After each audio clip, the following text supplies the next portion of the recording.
মামা পানি কিসের জন্য পান করলে? ডিহাইড্রেশন থেকে বাঁচার জন্য। তাহলে পরিমিত পানি পান করতে হবে, তাই না?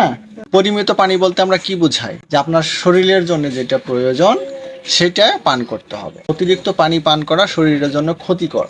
যেমন আমরা একটা বেলুনে যদি পানি উঠাই অথবা বাতাস উঠাই, সেটা কিন্তু বেলুনের ধারণ ক্ষমতার বেশি উঠাইলে সেটা কিন্তু ফেটে যাওয়ার সম্ভাবনা আছে। তেমনি আমাদের যে প্রোস্টেট আছে, যেখানে প্রস্রাব জমা হয়, এটা অনেকটা বেলুনের মতো। এখানে যদি আমরা এই গরমের কারণে পানি পান করছি অতিরিক্ত পানি করছি, তাহলে আমাদের প্রোস্টেটের ধারণ ক্ষমতা কমে যাবে, একসময় সেটা টান হয়ে যাবে এবং তার কার্যক্ষমতা নষ্ট হয়ে যাবে। এই কারণে ঘন ঘন প্রস্রাব হতে পারে। তাহলে কি করতে হবে? ডিহাইড্রেশন থেকে বাঁচার জন্য পরিমিত পরিমিত পানি পান করতে জুড়ে হবে। বলো, পরিমিত পানি পান করতে পরিমিত পানি পান করতে হবে। পরিমিত পানি পান করতে পরিমিত পানি পান করতে হবে। কোন পানি আমরা পান করব? টিউবওয়েলের একদম ন্যাচারাল ঠান্ডা পানি। ফ্রিজের পানি পান করা যাবে না। না? বরফের পানি পান করা যাবে না। করা যাবে না। এনার্জি পানি, স্পিড, টাইগার ইত্যাদি ইত্যাদি যেগুলো পানি আছে, পেপসি, এই গরমে সেগুলো পান করা যাবে? না। প্রয়োজনে পরে করতে হবে। ঠান্ডা পানি পান হ্যাঁ, করতে হবে। আইসক্রিম খাওয়া যাবে? না। যাবে না।